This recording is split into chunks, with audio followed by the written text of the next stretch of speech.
अब हम करते हैं स्ट्रेच कमांड। स्ट्रेच होता है किसी ऑब्जेक्ट को स्ट्रेच या श्रिंक करने के लिए। स्ट्रेच का शॉर्टकट है एस। आप यहाँ पे एस लिखा, ये देखिए मैंने यहाँ पे लिखा है एस और एंटर। अब यहाँ लिखा हुआ आ रहा है सेलेक्ट ऑब्जेक्ट। आपको ऑब्जेक्ट को सेलेक्ट करना है राइट टू लेफ्ट, ऐसे क्रॉसिंग। तो ये मैंने इसको सेलेक्ट कर लिया। अब आप देख सकते हैं मैंने इसमें 3 लाइनें सेलेक्ट की हैं, एक लाइन सेलेक्ट नहीं की। तो जो लाइनें स्ट्रेच होंगी वही सेलेक्ट करनी है, जो फिक्स रहेगी उसको सेलेक्ट नहीं करना है। तो अब वापस से सेलेक्ट ऑब्जेक्ट पूछ रहा है, अब आपको सिंपल एंटर करना है। जैसे ही मैंने एंटर किया, अब यहाँ आ रहा है बेस पॉइंट। आपको जहां से पकड़ के स्ट्रेच करना है वो पॉइंट आपको बेस पॉइंट लेना है। मैंने ये वाला पॉइंट ले लिया, बेस पॉइंट।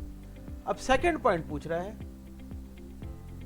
इसको आप ड्रैग कीजिए, जितना आपको स्ट्रेच करना उतना ले जाके आप क्लिक कर दो। इसी तरह आप इसको वापस श्रिंक कर सकते हैं। वापस देखिए एस एंटर सेलेक्ट ऑब्जेक्ट, मैंने सेम उसी तरह से इसको वापस से सेलेक्ट कर लिया है और ये तीनों लाइन सेलेक्ट हो गई है। अब अगेन सेलेक्ट ऑब्जेक्ट में आपको ब्लैंक एंटर करना है।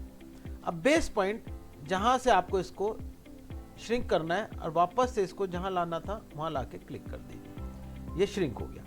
अब हम किसी डायमेंशन पे के अकॉर्डिंग इसको स्ट्रेच करना चाहते हैं। जैसे मैं चाहता हूं ये 4 यूनिट इसकी साइज चेंज हो जाए, तो एस एंटर सेलेक्ट ऑब्जेक्ट, वही सेम सेलेक्ट किया, एंटर बेस पॉइंट हमने इसको ले लिया और सेकंड पॉइंट हम यहाँ पे क्लिक कर देते हैं। इसको इस साइड में ड्रैग किया और 4 लिख के एंटर किया, तो इस डायरेक्शन में ये 4 आगे तक स्ट्रेच हो जाएगा।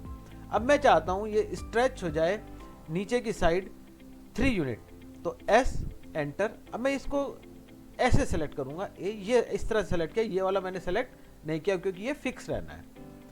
फिर select object enter base point हमने इसको ले लिया है, यहां पे लिया बेस पॉइंट। अब इसको नीचे की तरफ ड्रैग करेंगे और 3 लिख के एंटर करेंगे, तो ये नीचे की साइड 3 यूनिट स्ट्रेच हो जाएगा। मैं 3 यूनिट वापस कम करना चाहता हूं, तो एस एंटर।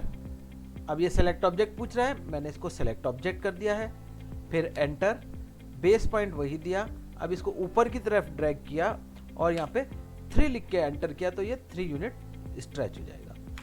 तो स्ट्रेच एस एंटर, ये लिया, इसको खींचा और ऐसे मैंने 4 यूनिट लिया, 4 यूनिट आ गया।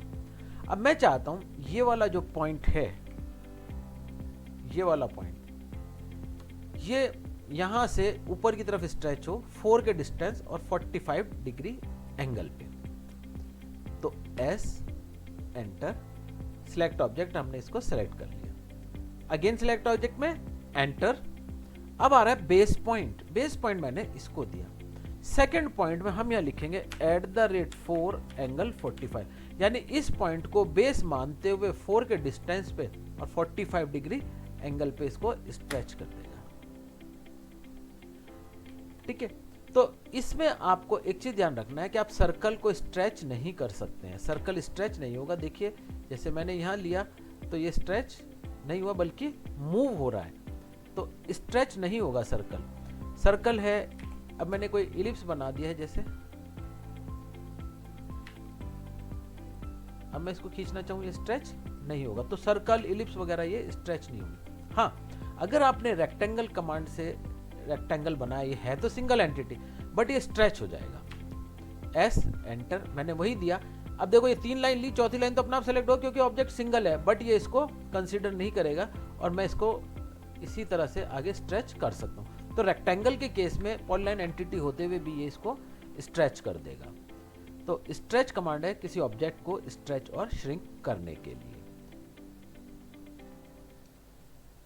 ये था स्ट्रेच कमांड।